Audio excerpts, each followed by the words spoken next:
Hey boys and girls club, it's Roger.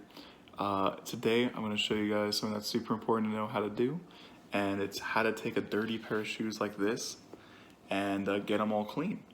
And what we're going to do can be used on almost any shoe. It's not going to hurt the shoe at all or damage it, and you know, it keeps our shoes lasting longer, which is always great. It saves us time, saves us money, and you got to keep your favorite pairs of shoes around longer.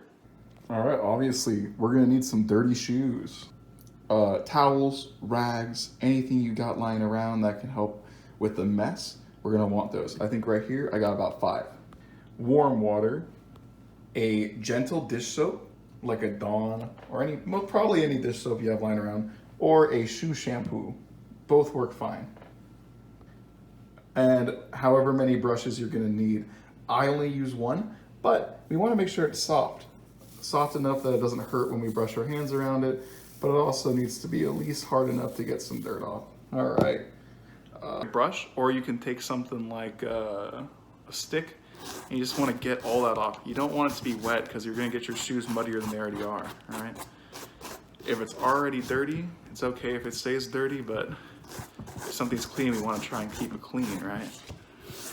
And see, this stuff's stuck on there. This is some stuck on dirt, right? A brush is really going to help you on the fabrics, right? Anything that's actually your shoe, but the rubbers, not going to do too well. That's where we're going to grab the stick. There's a stick. So we want to just try and get these hard, big clumps off, especially in the sole. And you might not be able to do it. You know, it might be too hard. And if it's too hard, you don't want to hurt your shoe, right? All right. So we just want to go through it gently. I recommend doing this outside. It's probably the best way to do it. And just scraping along till we get everything cleaned out. I'm back, and there's something in the way of my face. It's hot water. This is about the time where we want to put whatever soap we got, and we want to put it in there. All right, we want to put it all up in that water. Sweet. Give it a nice little stir. Just so you just got a little bit of bubbles. The brush is gonna make the bubbles for you, but there you go. Put it off to the side. All right, as we can see, they're looking a little better. They're looking a little bit better, but it's gonna take some time still, right? So what's next? We gotta take the laces off. So let's do that. All right, just get them going. If they're knotted, always try getting a little toothpick, a staple, and pulling them out.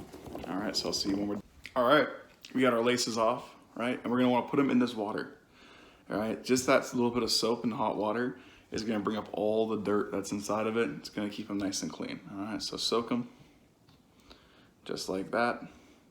And we're gonna use the same water while we're cleaning because there's gonna be a bunch of dirt everywhere. All right, so you're gonna get your brush, get it wet. If you wanna be extra clean, what you can do is put a little extra soap on top of it. And that way when you're brushing, there's gonna be extra soap being created. You definitely wanna put down towels or rags or something while you do this. We got our brush. We're gonna put our hand inside our shoe like we're wearing it. Got our brush, make sure it's a little wet, and just go in a soft circular motion. And we're gonna start on the rubber first because, ooh, look at that, I just got my camera dirty from the mud. We're gonna start on the rubber first because that's the nastiest part. All right, just get all that out. All right, in nice little circles, like you're brushing your teeth. That's how you're gonna be cleaning the rubber part of you. I've just been scrubbing one shoe. This is what it looks like just on the rubber part, not even the bottom, right? So we're gonna take a rag once we got it all cleaned up or we think it's good. Just wipe it down, and that's gonna keep the rest of it from staying clean. Now look, that was one pass through it, all that dirt. Right, so we want to change out our water, maybe add some more soap. Remember, you can use normal dish soap, it works fine. We want to wash out our brush. So I'm going to do that. I'm going to keep cleaning my shoe, and I'll get back to you when we get onto the actual. All right, guys, so I just got done cleaning the 2 rubbers of these shoes. And look at that. It looks like a different shoe, right? And as we go, we can keep cleaning them and keep going, but those look completely different from when we started, obviously, right? So we got our water all cleaned up. We got our shoes. Let's do this. So get your brush, get it wet. All right. And you're gonna start from the top of the shoe to the bottom, right? So get your foot or your hand inside where your foot would go.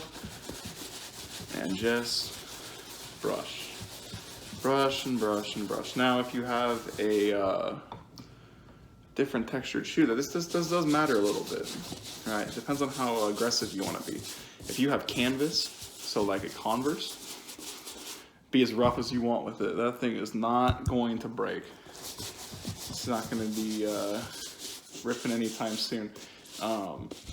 Now, if you have Vans, just a little bit more gentle. Just a little bit more gentle. You can still be a little rough, but I want to be a little bit more gentle. You got basketball shoes or Air Force Ones. You want to be careful with those. You can still wash them the same way we're washing them now, but just be careful with it. Just be careful with it. And yeah, so the last step you want to do once you think you're done is to get your brush, get it wet, and clean the inside. You know, that's going to get all that stink out, all right? And then I'll show you the final steps to what we want to do. All right, so you got the inside washed out, you got the entire shoe washed, you got the rubbers washed, right? The last thing you want to do is just get a rag and wipe it down so there's not excess water, because that's going to make it be gross, right? And once that's done, you want to just let it out to dry, either outside or maybe in a laundry room. For like Converse or really aired out shoes, it's going to take about half a day. For a shoe like this, because it's suede, it's going to take about a day and a half. All right, guys. Just always remember to clean up our mess, because we don't want to leave that around for some. The last thing we want to do is take our laces. They're going to be soaking wet. They're going to have been rinsed out 2 or 3 times at this point. We're going to take our fingers, pinch it, and we're just going to pull. Pull, and you're going to try and get all that water out, all that soap. All right. I want to do it a couple times. Wring them out. Just get all the water you can out, all right? And then we're going to go hang them up somewhere. You can just lay them down too. I think hanging them works the best though. And you want to try and get all that water out and let them dry separately from the shoes. You don't want to lace them yet. You want to lace them once everything is dry. It's going to help you out a lot in the long run. It's going to help it dry easier. It's going to feel better. And just look at it. That was the same shoe that we started off with, and it looks completely different, right? And it only took about a half hour, okay? So, you know, hopefully it's helpful for you guys, and hope you have a great day.